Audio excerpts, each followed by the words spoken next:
আমি বলে দিই তোমাদেরকে একটা জিনিস, তোমাদেরকে না পরীক্ষার হলে পরপর স্তরগুলোকে মনে রাখতে লাগবে। তার জন্য তোমরা এইটা ইউজ করবে, trust me in the exam. ধরো এই হচ্ছে তুমি, এই হচ্ছে তুমি, ঠিক আছে, আর এই হচ্ছে তোমার বউ, এই হচ্ছে তোমার বউ, ভালো করে বুঝবে কিন্তু গল্পটা বলছি। এই হচ্ছে তুমি, এই হচ্ছে তোমার বউ, আর এই হচ্ছে তোমার বাচ্চা, ঠিক আছে, এই হচ্ছে তোমাদের বাচ্চা। এবার এইটা যখন ঢাকনাটা খুলবো, উফ কি সেন্ট! এই গ্যাসটাকে যখন খুলবো, এই ঢাকনাটাকে যখন খুলবো জৈব রাসায়নিক বিক্রিয়ার পরে, তুই ভাবো এটা, উফ কি সেন্ট! স্টার্ট করছি পরিবেশের জন্য ভাবনা এই চ্যাপ্টারটা। আচ্ছা, পরিবেশের জন্য ভাবনা এই চ্যাপ্টারটা পড়বার জন্য তোমাদের কাছে আগে আমি জিনিসটা বলে দিই। দেখো, এই যদি আমাদের আর্থ হয় বা এই যদি আমাদের পৃথিবী হয়, ঠিক আছে, ভালো করে বুঝবে, এই যদি আমাদের আর্থ হয় বা এই যদি আমাদের পৃথিবী হয়, এই পৃথিবীর ওপর বায়ুমণ্ডলের না একটা লেয়ার রয়েছে এরকমভাবে, এরকমভাবে একটা লেয়ার রয়েছে, এরকম একটা লেয়ার রয়েছে বায়ুমণ্ডলের। আমি অনেক বড় করে আঁকছি, বুঝে নিও, ঠিক আছে, এরকমভাবে একটা বায়ুমণ্ডলের লেয়ার রয়েছে, ঠিক আছে। এবার এই যে বায়ুমণ্ডল, মানে প্রকৃতির চারপাশে যে বায়ুমণ্ডলের যে লেয়ার রয়েছে, প্রকৃতির চারপাশে বায়ুমণ্ডলের যে লেয়ারটা তুমি দেখতে পাচ্ছ, আমি এভাবে আঁকছি। তো তো এই যে লেয়ারটা দেখতে পাচ্ছ, লেয়ারের একদম যেটা লোয়েস্ট যে স্তর, একদম লোয়েস্ট যেটা স্তর, সেটাকে বলা হয় ট্রপোস্ফিয়ার, ঠিক আছে। এই বায়ুমণ্ডলের যে স্তরটা, এটা মোটামুটি তুমি বলতে পারো প্রায় 10,000 কিলোমিটার, প্রায় 10,000 কিলোমিটার পর্যন্ত এই বায়ুর যে স্তরটা, এই স্তরটা বিস্তৃত, একেই আমরা বায়ুমণ্ডল বলতে পারি। একদম লোয়ার যে স্তরটা, এই স্তরটাকে আমরা কি বলে থাকি? এই স্তরটাকে আমরা বলে থাকি স্যার এটা হচ্ছে ট্রপোস্ফিয়ার।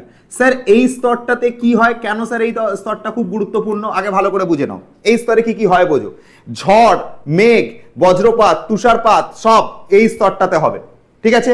ঝড়, বৃষ্টি সব এই স্তরে তুমি দেখতে পাবে, ঠিক আছে। 2 নাম্বার কি বললাম, 2 নাম্বার হচ্ছে এই স্তরের মধ্যে মানুষ এবং অন্যান্য প্রাণীরা বসবাস করবে, তাহলে এই স্তরটা হচ্ছে প্রাণের উপযোগী। 3 নাম্বার হচ্ছে এই স্তরে তোমরা হচ্ছে অনেক দেখতে পাবে হচ্ছে গ্যাসের উপাদানকে দেখতে পাবে। খুব ভালো করে কথাগুলো বুঝে নাও, এই স্তরে গ্যাসের উপাদানগুলো বেশি থাকে তুলনামূলক, তাই জন্য এটাকে ঘনমণ্ডল বলে ডাকা হয়। এই স্তর বরাবর প্রতি 1 কিলোমিটার উচ্চতায় গেলে 6.5 ডিগ্রি সেলসিয়াস হারে টেম্পারেচার কমে। যত 1 কিলোমিটার উঁচুতে উঠবে 6.5 ডিগ্রি সেলসিয়াস হারে টেম্পারেচার কমতে থাকে। দেখো সেই জিনিসটাই আমি যে কটা পয়েন্ট বললাম, দেখো সেই কটা বৈশিষ্ট্যই দেখো এখানে লেখা আছে এবং সেই কটা বৈশিষ্ট্যই তুমি এখানে পেয়ে যাবে, ঠিক আছে। একটুখানি দেখবে ভালো করে, আমি যে কটা বৈশিষ্ট্য তোমাকে আমি বললাম সেই কটা বৈশিষ্ট্যই দেখো এখানে লেখা আছে এবং সেই কটা বৈশিষ্ট্য তুমি পাবে। দেখো প্রথম পয়েন্ট বলছে এই স্তরে আমরা বসবাস করি, হ্যাঁ ট্রপোস্ফিয়ারে বসবাস করি, সেটাই তো জানো। ট্রপোস্ফিয়ারের মধ্যে বায়ু প্রবাহ, মেঘ, ঝড়, বৃষ্টি, বজ্রপাত ইত্যাদি বায়বীয় গোলযোগ দেখা যায়, তাই জন্য একে ক্ষুদ্রমণ্ডল বলে। একদমই তাই, ট্রপোস্ফিয়ারের মধ্যে আমরা বসবাস করি, এখানে বিভিন্ন গোলযোগ, বায়ু, মানে তোমার বজ্রপাত, তুষারপাত এগুলো সব দেখা যায়, তাই জন্য এইখানটাতে আমরা হচ্ছে কি দেখতে পাই, হচ্ছে ক্ষুদ্রমণ্ডল বলে। আচ্ছা, নেক্সট হচ্ছে কি বলছে দেখো, বলছে উচ্চতার তারতম্য এই স্তরে পার্থক্য দেখা যায়। বলছে ভূপৃষ্ঠ থেকে প্রতি 1 কিলোমিটার উচ্চতা বৃদ্ধির সঙ্গে সঙ্গে বলছে 6.5 ডিগ্রি থেকে 10 ডিগ্রি সেলসিয়াস হারে উষ্ণতা হ্রাস পায়। এবার দেখো এটা এক একটা বইতে এক এক রকম ডেটা থাকে, কোনো বইতে 6.5 লেখা থাকে, কোনো বইতে 6.4 লেখা থাকে, প্রায় একই, তাই জন্য যেটাই বলো না কেন ওটা একই। 1 কিলোমিটার মানে যদি উচ্চতা ওপর দিকে ওঠো তাহলে তোমার টেম্পারেচার কতটা কমে যাবে, 6.4 ডিগ্রি সেলসিয়াস বা 6.5 ডিগ্রি সেলসিয়াস। এবার এটা এক একটা বইতে এক এক রকম ডেটা দেয়। যেমন এই বইটাতে দেখো তুমি, এই বইটাতে যেমন কত দিয়েছে, এই বইটাতে যেমন দেখো দিয়েছে 6.5 ডিগ্রি সেলসিয়াস। এত টেম্পারেচার কমতে থাকে যত লোয়ার তল থেকে, মানে যতটা ভূমি থেকে, এই যে ধরো পৃথিবীর এই স্তরটা থেকে যত তুমি উঁচুতে উঠবে, প্রতি 1 কিলোমিটার উঠতে উঠতে দেখবে 6.5 ডিগ্রি বা 6.4 ডিগ্রি সেলসিয়াস হারে টেম্পারেচার কমছে। তো এই টেম্পারেচার হ্রাসের যে হারটা, একে বলা হয় নরমাল ল্যাপস রেট, বা এটাকে আমরা বলে থাকি কি, এটাকে বলে ক্রমহ্রাসমান উষ্ণতা স্তর। এই জন্য এটাকে কি নাম দেওয়া হয়েছে, এই জন্য এটাকে বলা হয় ক্রমহ্রাসমান উষ্ণতা স্তর বলে এটাকে, এই জন্য এটাকে ক্রমহ্রাসমান উষ্ণতা স্তর বলে। তাহলে 1 কিলোমিটার উচ্চতা বাড়লে তোমার 6.4 ডিগ্রি বলো বা 6.5 ডিগ্রি সেলসিয়াস বলো, হারে টেম্পারেচার কমে, একে ক্রমহ্রাসমান উষ্ণতা স্তর বলে, ঠিক আছে। বায়ু দূষণকারী প্রায় সব উপাদান এই স্তরে থাকে, এটাকে ঘনমণ্ডল বলে, ঠিক আছে, এটা মাথায় রাখবে। আর এখান থেকে এই কমেন্টটা দরকার নেই, এইটা পড়বে যে এই স্তরে প্রপেলার যুক্ত বিমান চলে। যদি বলে হচ্ছে জেট বিমান কোথায় চলে, তাহলে সেটা স্ট্র্যাটোস্ফিয়ার, আর প্রপেলার যুক্ত বিমান বললে সেটা কোথায়, সেটা হচ্ছে তোমার এই স্তরে চলে। আর কি, আর হচ্ছে এই স্তরের ঊর্ধ্বসীমাকে বলা হয় ট্রপোপজ। এই স্তরের ঊর্ধ্বসীমাকে বলা হয় ট্রপোপজ। এই স্তরের ঊর্ধ্বসীমাকে বলা হয় হচ্ছে ট্রপোপজ। তাহলে 3টে থেকে 4টে পয়েন্ট আমি বললাম, ঠিক আছে। এই স্তরে আমি 3টে থেকে 4টে পয়েন্ট বললাম। প্রথম পয়েন্ট কি বললাম, যে আমরা বা মানুষ, প্রাণী, এরা সবাই কোন স্তরে অবস্থান করে? ট্রপোস্ফিয়ারে অবস্থান করে। ট্রপোস্ফিয়ারের নিচ থেকে যত উঁচুতে যাব, প্রতি 1 কিলোমিটার উচ্চতায় উঠবো, পার 1 কিলোমিটারে 6.5 ডিগ্রি সেলসিয়াস টেম্পারেচার কমবে, তাই এটাকে ক্রমহ্রাসমান উষ্ণতা স্তর বলে। ট্রপোস্ফিয়ারের মধ্যে ঝড়, বৃষ্টিপাত, তুষারপাত, বজ্রপাত এগুলো সব দেখতে পাও, তাই জন্য এটাকে কি বলা হয়? এটাকে বলা হয় ক্ষুদ্রমণ্ডল। আর কি বললাম, ট্রপোস্ফিয়ারের মধ্যে যে প্লেনটা চলে তাকে আমরা কি বলে থাকি? তাকে আমরা বলে থাকি হচ্ছে প্রপেলার যুক্ত বিমান। তাহলে ভালো করে বুঝে নাও এই স্তরের কতগুলো নাম আছে। এই স্তরের মধ্যে বায়ুমণ্ডলের অনেক উপাদান আছে, তাই এটাকে ঘনমণ্ডল বলে, ঠিক আছে। এইটার মধ্যে ঝড়, বৃষ্টিপাত, বজ্রপাত এগুলো হয়, তাই জন্য এটাকে ক্ষুব্ধমণ্ডল বলে, এটাকে ক্ষুব্ধমণ্ডল বলা হয় এটাকে। আচ্ছা, 2 নাম্বার হয়ে গেল। 3 নাম্বার জিনিস কি বললাম, এই স্তরে 1 কিলোমিটার উচ্চতায় উঠবো, 6.5 ডিগ্রি সেলসিয়াস টেম্পারেচার কমবে বা 6.4 ডিগ্রি। আবার 1 কিলোমিটার উঠবো, 6.4 ডিগ্রি বা 6.5 ডিগ্রি সেলসিয়াস কমবে। তাই জন্য এই জায়গাটাকে আমরা কি বলে থাকি? এটাকে আমরা বলে থাকি ক্রমহ্রাসমান উষ্ণতা স্তর। ক্রমহ্রাসমান উষ্ণতা স্তর বলে এটাকে, ক্রমহ্রাসমান উষ্ণতার স্তর বলে, ঠিক আছে, উষ্ণতার স্তর বলে। আচ্ছা, আর এই ট্রপোস্ফিয়ারের যেটা আপার লাইন যেটা রয়েছে, এই আপার লাইনটাকে আমরা বলে থাকি ট্রপোপজ। এটাকে আমরা বলে থাকি কি? ট্রপোপজ বলে থাকি, এটাকে আমরা ট্রপোপজ বলে থাকি, ঠিক আছে। তাহলে এই হচ্ছে আমাদের কাজ, ঠিক আছে। দেখো, স্ট্র্যাটোস্ফিয়ার স্তরে আসছি। এরপরে যে স্তরটা আমরা পড়বো সেই স্তরটার নাম হচ্ছে স্ট্র্যাটোস্ফিয়ার। এই জায়গাটার নাম কি?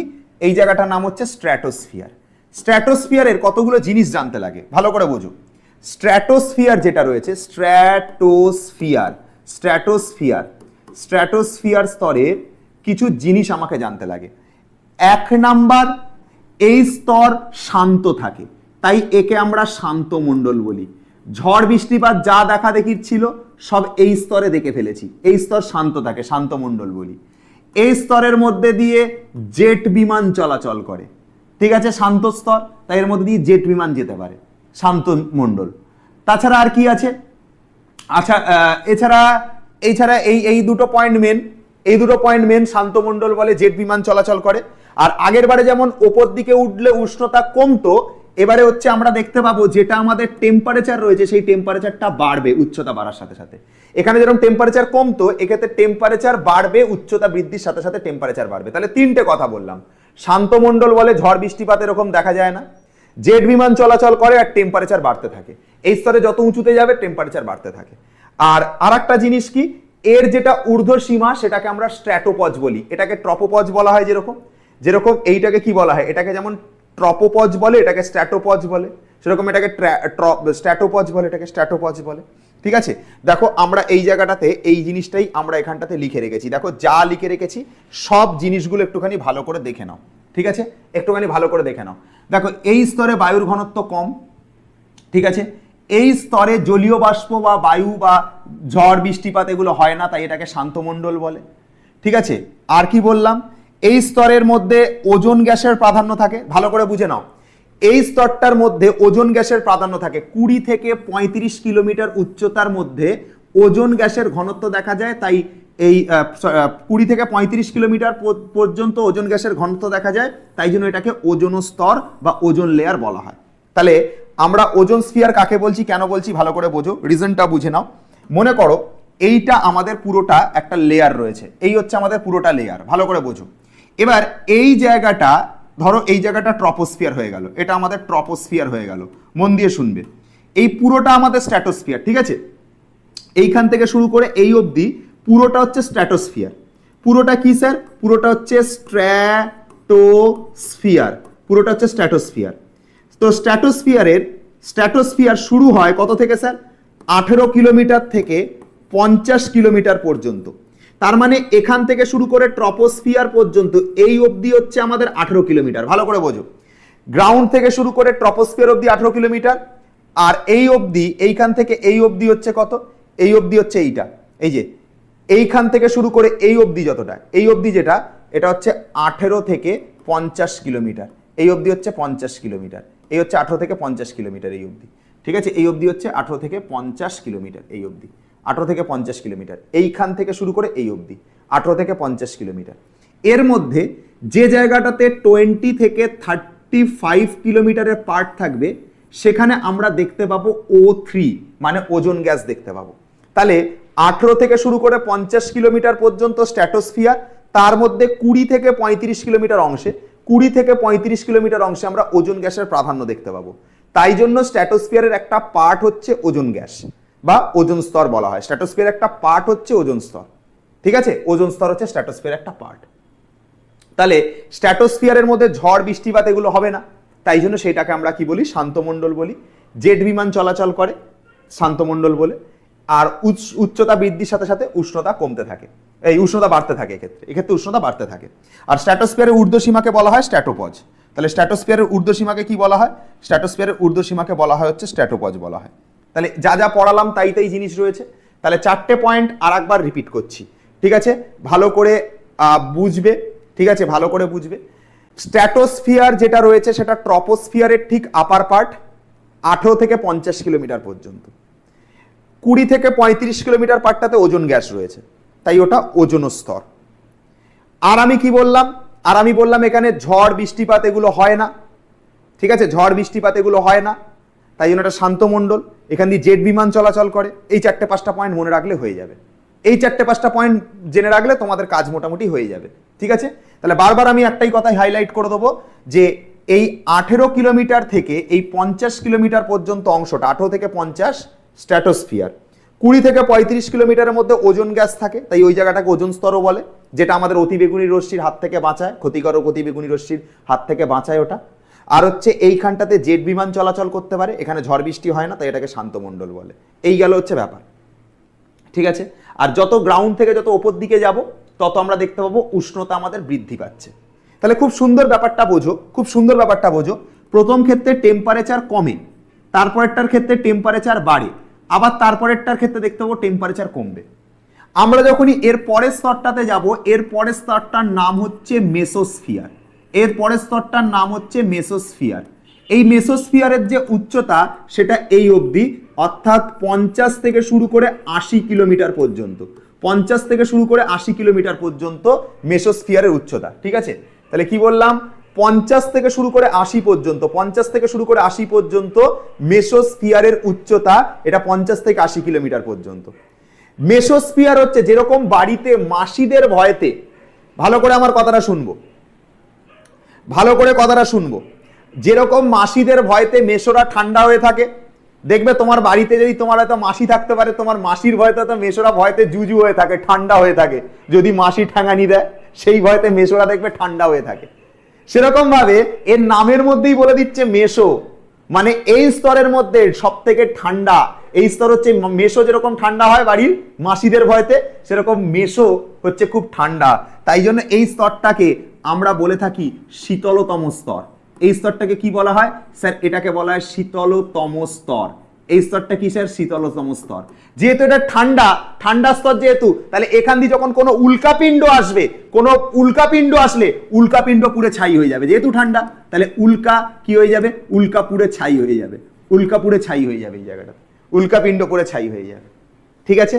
আচ্ছা, তাহলে এই হচ্ছে ওই অবধি ব্যাপার। স্যার আপনিও ঘর যান না আপনার, আমার কিছু হবে না, ঠিক আছে?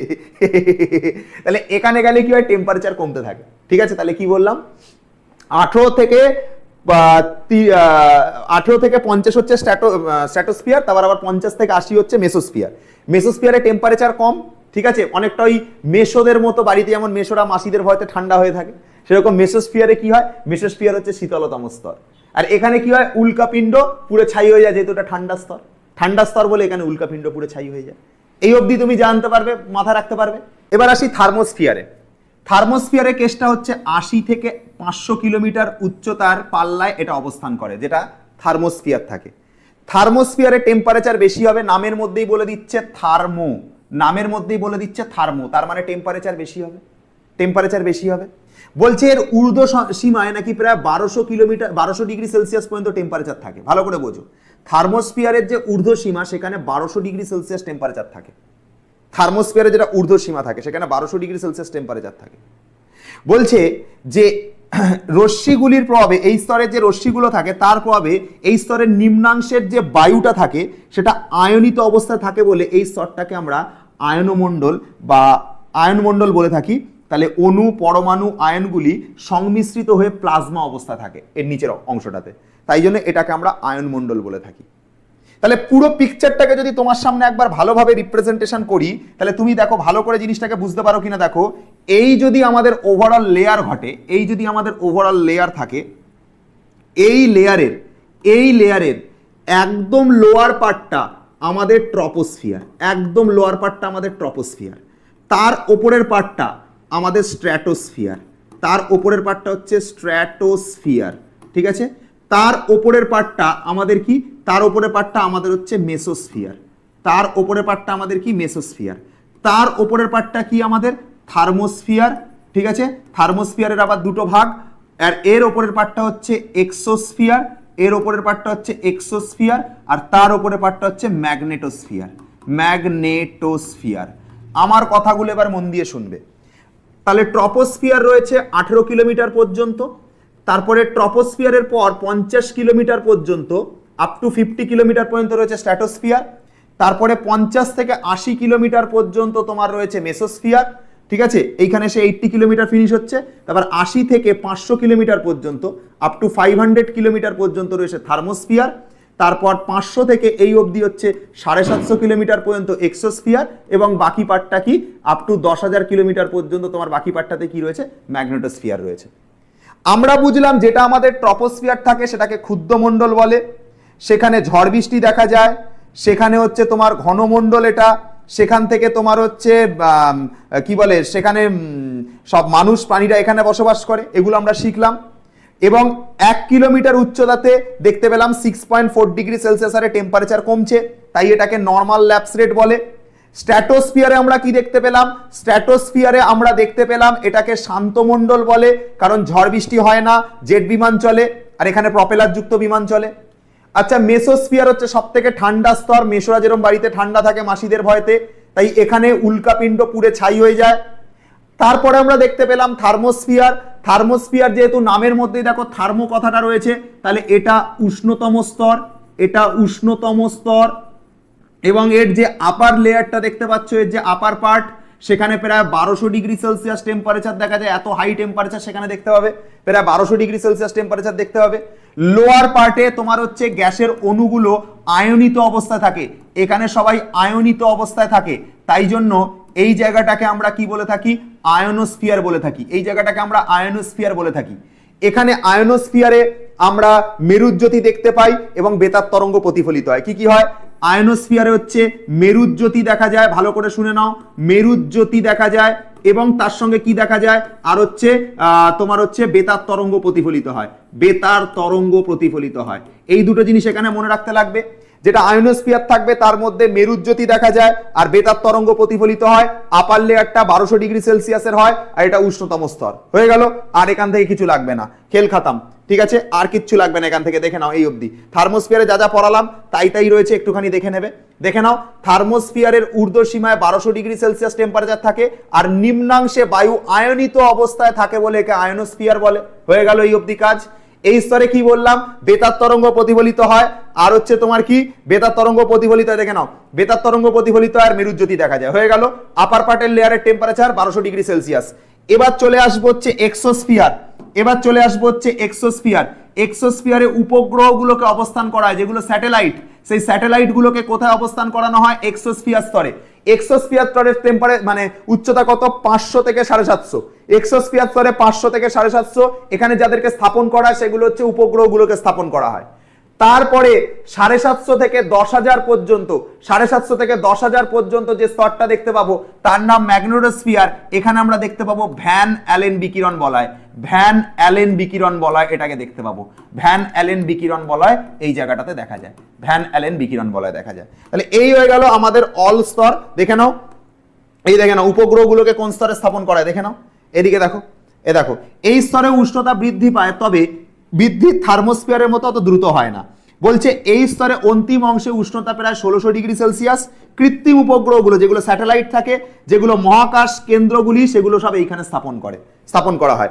কৃত্রিম উপগ্রহ, মহাকাশ কেন্দ্রগুলোকে, মানে যেগুলো তোমার হচ্ছে স্পেস সেন্টার ইয়েগুলো, যেগুলো সব হচ্ছে কৃত্রিম উপগ্রহ স্যাটেলাইট যেগুলো, সেগুলো সব ওই স্তরে স্থাপন করা থাকে।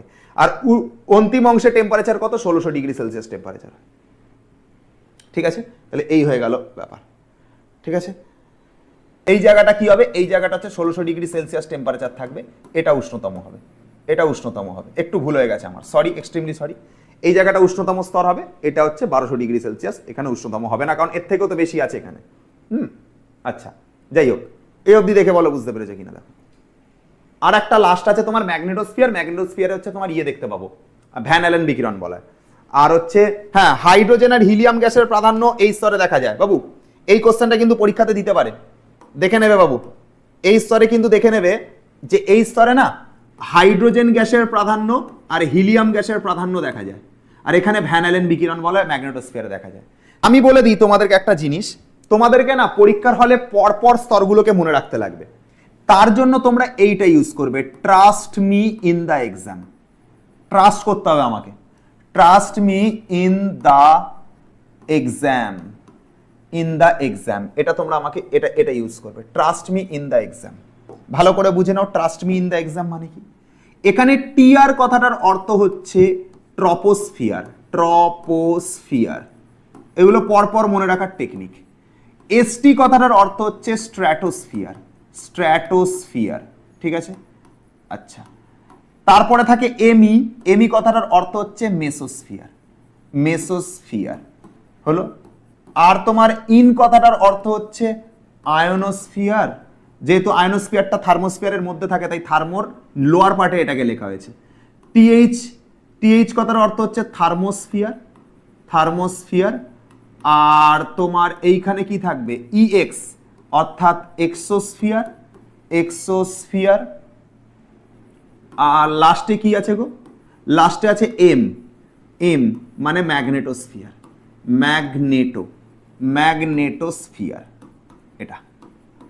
আর আয়োনোস্ফিয়ার এটা। তাহলে বুঝতে পারলে ট্রাস্টেড টিআর কথাটার অর্থ ট্রপোস্ফিয়ার, এসটি কথাটার অর্থ স্ট্র্যাটোস্ফিয়ার, মি কথাটার অর্থ মেসোস্ফিয়ার, ইন কথাটার অর্থ আয়োনোস্ফিয়ার, দা কথাটার অর্থ থার্মোস্ফিয়ার, এক্স কথাটার অর্থ এক্সোস্ফিয়ার, এম কথাটার অর্থ ম্যাগনেটোস্ফিয়ার। এই হচ্ছে প্রত্যেকটা জিনিস। গ্রিন হাউস পড়বো, দেখবে যে যেগুলো শীত প্রধান দেশ হয় সেই শীত প্রধান দেশে দেখবে এরকম কাঁচের ঘর করা হয়। কি হয় বলে দিচ্ছি তোমাকে, শোনো, এই শোনো, কোনো কথা বলবে না, শোনো এখানে, শোনো শোনো। ধরো যেগুলো হচ্ছে কাঁচের ঘর করা, এরকম কাঁচের ঘর, এই যে দেখতে পাচ্ছ না, এটা হচ্ছে কাঁচের ঘর, এটা হচ্ছে কাঁচের ঘর। কোথায় করা হয়েছে? শীতের দেশে। কেন? এখানে সুন্দর সুন্দর কচি কচি গাছপালাগুলোকে এখানে পালন করা হয়। এখানে যে কচি কচি গাছপালাগুলোকে লালন পালন করে বড় করা হয়। কিভাবে করা হয়? লালন পালন করে বড়। শীত প্রধান দেশ রয়েছে, তো শীত প্রধান দেশে, শীত প্রধান দেশে পুরো কনসেপ্টটা বলছি, মন দিয়ে শুনবে। শীত প্রধান দেশে এরকম একটা কাঁচের ঘর করা হয়। কেন করা হয়, কি জন্য করা হয়, সব বলছি শোনো। ধরো এই জায়গাটাতে আমরা দেখতে পাচ্ছি এখানে আমাদের সূর্য উঠেছে, সূর্যি মামা উঠেছে। এবার সূর্যি মামা যখনই এখানে উঠবে, সূর্য মামা কি করবে? এখান থেকে তোমার লাইটকে ছাড়বে, এখান থেকে তোমার লাইটকে ছাড়বে, এখান থেকে তোমার লাইটকে ছাড়বে। এই লাইট এসেই মাটিতে পড়বে। ভালো করে বোঝো, সূর্য থেকে আগত আলোক রশ্মির যে তরঙ্গ দৈর্ঘ্য সেটা কম হয় এবং আগত আলোক রশ্মিটা শক্তিশালী হয়ে থাকে। তাই জন্য এটা কাঁচকে ভেদ করে এই মাটিতে এসে হিট করতে পারে। আমি আবার একবার বলে দিচ্ছি, দুটো কথা বুঝে রাখো। এক তো হচ্ছে যেটা তরঙ্গ দৈর্ঘ্য, এক তো হচ্ছে তরঙ্গ দৈর্ঘ্য, যেটা সেই তরঙ্গ দৈর্ঘ্যটা বেশি মানে কম হবে। আর হচ্ছে কি, এর মধ্যে যে শক্তি যেটা, সেই শক্তিটা কি থাকবে? বেশি থাকবে। তাহলে ভালো করে বোঝো, সূর্য থেকে যে আলোক রশ্মিটা আসছে তার তরঙ্গ দৈর্ঘ্যটা কম হচ্ছে এবং শক্তি বেশি হচ্ছে, তাই জন্য এটা কাঁচকে ভেদ করে মাটিতে এসে পড়লো। এবার মাটিতে যখন প্রতিফলিত হলো, হওয়ার পর যে আলোটা বেরোবে তার তরঙ্গ দৈর্ঘ্য যেটা, এর তরঙ্গ দৈর্ঘ্যটা অনেক বেশি। এর তরঙ্গ দৈর্ঘ্যটা কি হয়ে যায়? তরঙ্গ দৈর্ঘ্য অনেক বেড়ে যায় এবং শক্তি কি হয়? ঠিক একই রকম ভাবে কমে যায়। ঠিক আছে, তাহলে ভালো করে কনসেপ্টটা বুঝে নাও। সূর্য থেকে যে আলোক রশ্মি আসছে তার তরঙ্গ দৈর্ঘ্য কম, শক্তি বেশি, কাঁচকে ভেদ করে তাই ঢুকে গেল। যেহেতু শক্তি বেশি, কাঁচকে ভেদ করে ঢুকে গেল, দিয়ে মাটিতে পড়লো। মাটিতে পড়ার পর যখন প্রতিফলিত হচ্ছে তখন এর তরঙ্গ দৈর্ঘ্যটা কমে যায়। আর যেটা শক্তি, তরঙ্গ দৈর্ঘ্যটা বেড়ে যায়, শক্তিটা কমে যায়। এবার শক্তি কমে যাওয়ার কারণে এয়ার মাটিকে, এই যে কাঁচের যে লেয়ারটা রয়েছে এই লেয়ারটাকে ভেদ করে আর বাইরে যেতে পারে না। যেহেতু এর মধ্যে শক্তি কমে গেছে, লেয়ারটাকে ভেদ করে আর বাইরে যেতে পারে না, ঘরটাকে গরম রাখে এবং টেম্পারেচারটা ঘরের মধ্যেই থাকে, তাই জন্য ঘরটাকে গরম রাখে। এই সিস্টেমটাকে আমরা বলে থাকি গ্রিন হাউস। ভালো করে শোনো,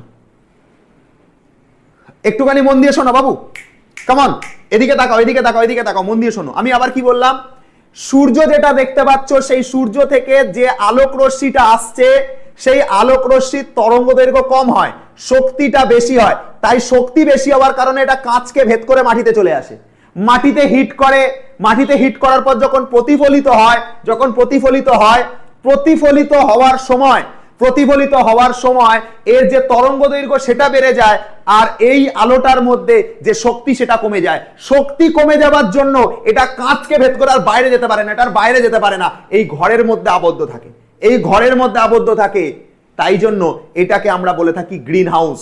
তার মানে গ্রিন হাউসের যে কাজ সেটা হচ্ছে জিনিসটাকে, মানে এই যে পুরো যে জায়গাটা, পুরো যে রুমটা, এই রুমটাকে উষ্ণ করা।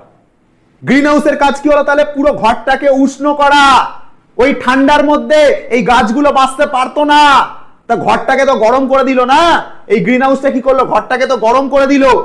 তাহলে এই সিস্টেমটাকে আমরা বলে থাকি গ্রিন হাউস। আর গ্রিন হাউস গ্যাস কাকে বলে? গ্রিন হাউস গ্যাস হচ্ছে এই গ্রিন হাউসের মতোই পৃথিবীতে এমন কিছু কিছু গ্যাস আছে যে সকল গ্যাসগুলো কি করে, প্রকৃতিতে সূর্যের যে আলো, সেই আলোগুলোকে ধরে রেখে দেয়। সূর্যের যে মানে আগত আলোক রশ্মি সেটাকে ধরে রেখে দেয়, সেটাকে কি করে না, রিফ্লেক্ট করে না, সেটাকে ছাড়ে না, এটাকে ধরে রেখে দেয়। এবং পরিবেশের যে টেম্পারেচার, সেই টেম্পারেচারটাকে বাড়িয়ে দেয়। সূর্যের থেকে আগত আলোক রশ্মিকে ধরে রেখে দেয় এবং প্রকৃতির যে টেম্পারেচার, সেই টেম্পারেচারটাকে বাড়িয়ে দেয়। এরকম গ্যাস কিছু প্রকৃতিতে আছে। তাই জন্য সেই সকল গ্যাসগুলোকে আমরা বলে থাকি গ্রিন হাউস গ্যাস। তাহলে যে সকল গ্যাস সূর্যের যে আলোক রশ্মি সেটাকে ধরে রেখে দেয় এবং প্রকৃতির টেম্পারেচারটাকে বাড়িয়ে দেয়, সেই সকল গ্যাসকে আমরা বলে থাকি গ্রিন হাউস গ্যাস। বুঝতে পারলাম? কোনটা গ্রিন হাউস গ্যাস? প্রধান গ্রিন হাউস গ্যাস কোনটা? উত্তর হচ্ছে স্যার তোমরা জানো এটা কোনটা প্রধান গ্রিন হাউস গ্যাস। সেটা হচ্ছে কার্বন ডাই অক্সাইড বা হচ্ছে CO2 প্রধান গ্রিন হাউস গ্যাস। পরীক্ষা দুটো কোশ্চেন দেবে, এক তো দেবে প্রধান গ্রিন হাউস গ্যাস কোনটা, প্রধান গ্রিন হাউস গ্যাস বললে CO2 লিখবে। যদি বলে স্যার জৈব গ্রিন হাউস গ্যাস কোনটা, যদি বলে জৈব গ্রিন হাউস গ্যাস, ভালো করে শুনে নাও কথাটা, যদি বলে জৈব হবে। দুটো পরীক্ষার প্রশ্ন খুব ইম্পর্টেন্ট এখান থেকে, খুব ইম্পর্টেন্ট। তাহলে দেখো, তাই বলেছে যে ভূপৃষ্ঠ থেকে বায়ুমণ্ডলে উপস্থিত যে সমস্ত গ্যাসীয় উপাদানগুলো সূর্য থেকে আগত ক্ষুদ্র তরঙ্গ দৈর্ঘ্য বিশিষ্ট রশ্মিকে পৃথিবীতে আসতে দিলেও ভূপৃষ্ঠ থেকে বিকিরিত অপেক্ষাকৃত দীর্ঘ তরঙ্গ দৈর্ঘ্যকে কি করে, অবলোহিত রশ্মিকে মহাশূন্যে ফিরে যেতে বাধা দেয়। যে মহাশূন্যে ফিরে যেতে বাধা দিচ্ছে, যেরকম কাঁচের ঘরটা বাধা দিচ্ছিল, বাইরে বেরিয়ে যেতে দিচ্ছিল না আলোক রশ্মিগুলোকে, সেরকম কিছু গ্যাস আছে যারা মহাশূন্যে ওই সূর্য থেকে আগত আলোক রশ্মিগুলোকে বাইরে যেতে বাধা দেয়। এবং কিছু অংশ এরা নিজেরাও শোষণ করে এবং অবশিষ্ট অংশ পুনরায় পৃথিবীতে প্রতিফলিত করে। তাদেরকে, ওই সকল গ্যাসদেরকে বলা হয় গ্রিন হাউস গ্যাস। তাহলে পৃথিবীর বুকে এরকম কিছু গ্যাস আছে, ভালো করে শুনে নাও। আর একবার থিওরিটা আমি বলে দিচ্ছি। এই জায়গাতে যদি আমাদের পৃথিবী থাকে, এই জায়গার মধ্যে এরকম কিছু কিছু গ্যাস আছে, এরকম ছোট ছোট কিছু কিছু গ্যাস আছে, এরকম গ্যাসের কিছু লেয়ার আছে, ভালো করে বুঝবে। এখানে এরকম ধরো কিছু কিছু গ্যাস আছে।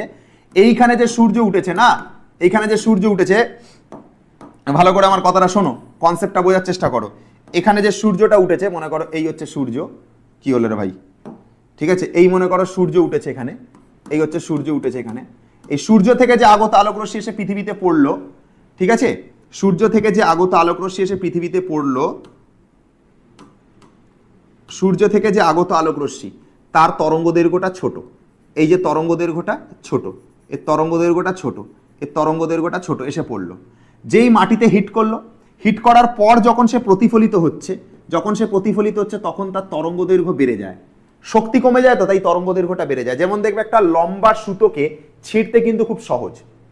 আমরা একটা ছোট সুতো, এইটুকু সুতো নিয়ে আমি এটাকে কষ্ট করে ছিঁড়তে পারবো না, কিন্তু একটু বড় সাইজের সুতো দিলে এটা টেনে ছিঁড়ে ফেলতে পারবো।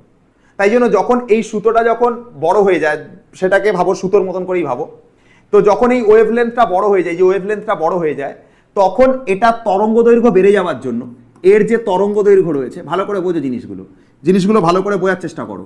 তরঙ্গ দৈর্ঘ্যটা কি হয়েছে? তরঙ্গ দৈর্ঘ্যটা বেড়ে যাওয়ার জন্য এর যে শক্তি রয়েছে না, সেই শক্তিটা কমে যায়। কমে যাওয়ার জন্য এরা কি করে, এই গ্যাসের মধ্যেই আবদ্ধ থাকে, এখানে যে গ্যাসের কণাগুলো রয়েছে এর মধ্যেই আবদ্ধ থাকে।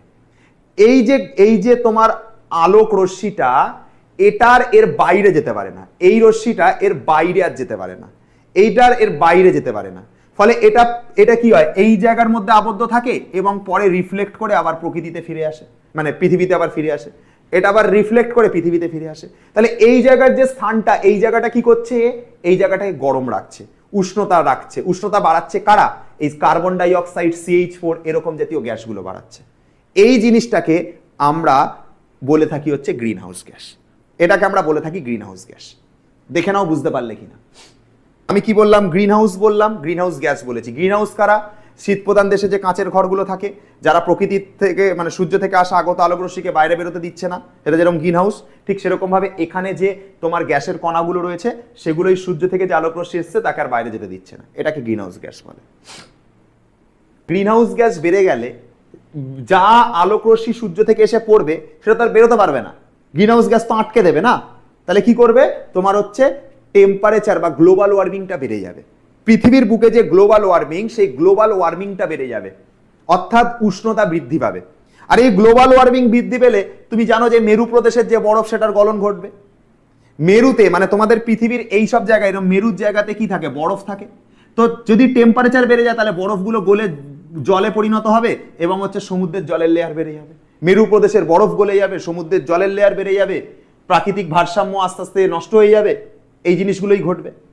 ঠিক আছে, চলো গ্লোবাল ওয়ার্মিং এর কিছু কেসগুলো একটুখানি দেখে নিই। বিশ্ব উষ্ণায়ন হয়ে গেলে কি হবে দেখো, দেখো গ্রিন হাউসের তাই কথা লেখা আছে, যেটা পড়ালাম সেটাই লেখা আছে যে পরিবেশ দূষণের ফলে বায়ুমণ্ডলে যদি গ্রিন হাউস গ্যাসের ঘনত্ব বেড়ে যায় তাহলে কি হবে, এই যে পৃথিবীর গড় উষ্ণতা বিপজ্জনকভাবে বেড়ে যায়। সারা বিশ্ব জুড়ে ক্রমাগত এই উষ্ণতা বৃদ্ধির এই সার্বিক প্রবণতাকেই বিশ্ব উষ্ণায়ন বা গ্লোবাল ওয়ার্মিং বলে। এই যে টেম্পারেচার ধীরে ধীরে রোজ দিন বেড়ে চলেছে, এটাকেই আমরা গ্লোবাল ওয়ার্মিং বলে। প্রতিদিন টেম্পারেচার কিছু না কিছু করে বেড়ে চলেছে, একটু একটু করে প্রত্যেক বছর আমরা দেখতে পাচ্ছি টেম্পারেচার বাড়ছে, খুব অল্প অল্প করে টেম্পারেচার বাড়ছে। তো এই যে টেম্পারেচার বাড়ছে এটাকেই আমরা বিশ্ব উষ্ণায়ন বা গ্লোবাল ওয়ার্মিং বলে থাকি। ঠিক আছে, আচ্ছা নেক্সট এখানে গ্লোবাল ওয়ার্মিং এর পর আর সেরকম তো কিছু এই জায়গা থেকে নেই।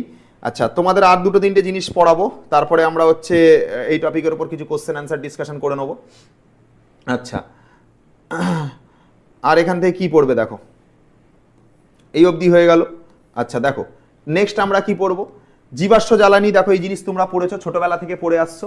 ঠিক আছে, লক্ষ লক্ষ বছর ধরে পাললিক শিলার বিভিন্ন স্তরে আবদ্ধ হয়ে থাকা উদ্ভিদ এবং প্রাণীর দেহাবশেষ ভূগর্ভের তাপ, চাপ এবং ব্যাকটেরিয়ার প্রভাবে এবং বিভিন্ন ভৌত এবং রাসায়নিক পরিবর্তনের মাধ্যমে যে জ্বালানির সৃষ্টি হয় তাকে আমরা জীবাশ্ম জ্বালানি বলি। এটার মানে কি, যেমন কয়লা, পেট্রোলিয়াম এগুলো একটা জীবাশ্ম জ্বালানি।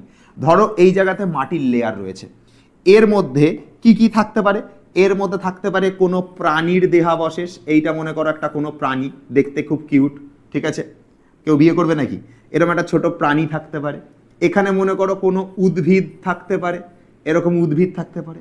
এরা সব চাপা পড়ে ভূগর্ভের কি কি জিনিস সহ্য করে দেখো, এই প্রাণীটা, কচি প্রাণীটা কি কি জিনিস সহ্য করে দেখো, চাপ, তাপ এবং বিভিন্ন রকমের কি ঘটে এদের সাথে, রাসায়নিক বিক্রিয়া ঘটে। রাসায়নিক কি ঘটে, বিক্রিয়া ঘটে। তাহলে ভালো করে শুনে নাও জিনিসটা কি বললাম। এই যে মাটির যে লেয়ারটা দেখতে পাচ্ছ, এই যে ভূগর্ভের যে লেয়ার দেখতে পাচ্ছ, তার তলায় কারা চাপা পড়ে, কোনো কচি প্রাণী চাপা পড়তে পারে, কেউ যদি বিয়ে করতে চাও করতে পারো। তার সঙ্গে কি থাকতে পারে, কোনো উদ্ভিদের দেহাবশেষ থাকতে পারে। এগুলো এরা কি কি সহ্য করে, এরা চাপ, তাপ এবং বিভিন্ন রাসায়নিক বিক্রিয়া সহ্য করে।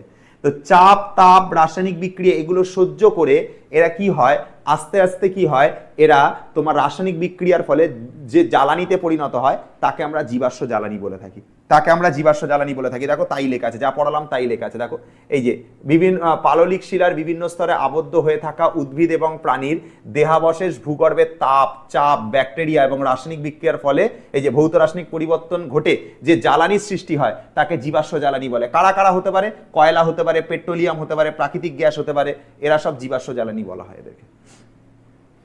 ঠিক আছে, জীবাশ্ম জ্বালানি বুঝতে পেরেছো তো, যে এই যে পাললিক শিলা এর স্তরে কারা চাপা পড়েছে, কোনো প্রাণী বা কোনো উদ্ভিদ, তারা চাপা পড়েছে। চাপা পড়ার পরে ভূগর্ভের চাপ, তাপ, রাসায়নিক বিক্রিয়া, তার সঙ্গে আর একটা জিনিস হতে পারে, সেটা হচ্ছে ব্যাকটেরিয়া।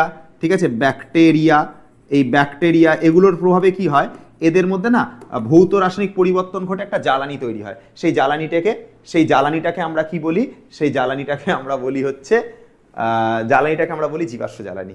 ঠিক আছে, তো এই হচ্ছে ব্যাপার, জীবাশ্ম জ্বালানি হয়ে গেল। আর আমরা কি পড়বো এখান থেকে, তাপন মূল্য পড়বো। তাপন মূল্য দেখো, আমরা যে জ্বালানিটা পাই, 1 কেজি ভরের কোনো জ্বালানিকে যদি আমরা পোড়াই তাহলে যে তাপ পাবো সেটাকে আমরা বলে থাকি তাপন মূল্য। একটা এক্সাম্পল আমি তোমাকে দিচ্ছি, মন দিয়ে শোনো। মনে করো তোমার এইখানটাতে রয়েছে কয়লা। এটা কি রয়েছে স্যার? এটা রয়েছে কয়লা। স্যার দেখে তো কয়লা বলে মনে হচ্ছে না, বরং অন্য জিনিস বলে মনে হচ্ছে। ঠিক আছে, তো এই কয়লাটাকে ধরো আমরা কি করলাম, তাপ দিয়ে মনে করো পোড়ালাম। কি করলাম স্যার? পোড়ালাম। শোনো ভালো করে, কথাটা ভালো করে শোনো, পোড়ালাম। ঠিক আছে, এটাকে আমি কি করলাম? পোড়ালাম। তাপ দিয়ে এটাকে আমি পোড়ালাম। তাপ দিয়ে পোড়ানোর ফলে এর থেকে যে এনার্জি পাবো, ভালো করে বুঝবে, এর থেকে যে এনার্জি পাবো, এই যে এনার্জি পাবো, এটা 1 কেজির হতে হবে। এটা 1 কেজির হতে হবে, বা একক ভর হতে হবে, বা 1 গ্রামের হতে হবে। একক ভর হওয়া নিয়ে মেন কথা, 1 কেজি বা 1 গ্রাম। তাহলে কি বললাম, কোনো কয়লা রয়েছে বা কোনো জ্বালানি হতে পারে, সে যে কোনো জ্বালানি হতে পারে, সেটাকে একক ভরের নিতে হবে, 1 কেজি বা 1 গ্রাম এরকম কোনো একক ভরের নিতে হবে। নিয়ে এসে তাকে যদি আমরা তাপ দিয়ে যদি পোড়াই, তাহলে যে এনার্জিটা পাবো, তাপ দিয়ে পোড়ালে যে এনার্জিটা পাবো, তাকেই আমরা বলে থাকি হচ্ছে তাপন মূল্য। একটা আদর্শ জ্বালানির তাপন মূল্য বেশি হওয়া উচিত। তাকে আমরা কি বুঝি? তাকে আমরা বলি হচ্ছে তাপন মূল্য। তাকে আমরা তাপন মূল্য বলি। তাপন মূল্যের যে একক হয় সেটা কিলোজুল পার গ্রাম হয়। তাপন মূল্যের যে একক হয় সেটা হয় হচ্ছে কিলোজুল পার গ্রাম হয়। আদর্শ জ্বালানি যারা হয়, যারা একটা আদর্শ জ্বালানি যারা হবে, তাদের তাপন মূল্য বেশি হবে। এর ইউনিট কিলোজুল পার গ্রাম হবে। ঠিক আছে, আদর্শ জ্বালানির তাপন মূল্য বেশি হবে। আর তাপন মূল্য কাকে বলে আর একবার কনসেপ্টটা বুঝিয়ে দিই। 1 কেজি ভরের কোনো জ্বালানিকে যদি পোড়াও, 1 কেজি ভরের কোনো জ্বালানিকে যদি পোড়াও, তাহলে যে এনার্জি পাবে সেই এনার্জিটাকে আমরা তাপন মূল্য বলি। তাপন মূল্যের এসআই একক দেবে, সিজিএস একক দেবে না, প্রচলিত এককটাই দেয়। ঠিক আছে, ওই জন্য দেখো এখানে লিখে দিয়েছে প্রচলিত একক হলো কিলোজুল পার গ্রাম। এই যে কিলোজুল পার গ্রাম। ঠিক আছে, আচ্ছা, এই যে এটাই লিখেছে দেখো, একক ভরের কোনো জ্বালানিকে সম্পূর্ণ দহনে যে তাপশক্তি উৎপন্ন হয় তাকে আমরা তাপন মূল্য বা ক্যালোরি মূল্য বলি। ঠিক আছে, এই অবধি হয়ে গেল। আচ্ছা, এই অবধি হয়ে গেল। নেক্সট দেখো, এবার দেখো আমি একটা কথা বলবো, সেটা হচ্ছে স্থিতিশীল উন্নয়ন। ভালো করে বুঝে নাও, আগে কনসেপ্টটা বুঝে নাও। স্থিতিশীল উন্নয়ন কাকে স্থিতিশীল উন্নয়ন বলে? স্থিতিশীল উন্নয়ন। ঠিক আছে, দেখো তোমাদের ভবিষ্যৎ দেখাচ্ছি। ঠিক আছে, তোমাদের ভবিষ্যৎ দেখাচ্ছি, যদিও বিয়ে হওয়ার চান্স নেই তোমাদের, তবু বলছি। ধরো এই হচ্ছে তুমি, ঠিক আছে, আর এই হচ্ছে তোমার বউ। ভালো করে বুঝবে কিন্তু গল্পটা বলছি।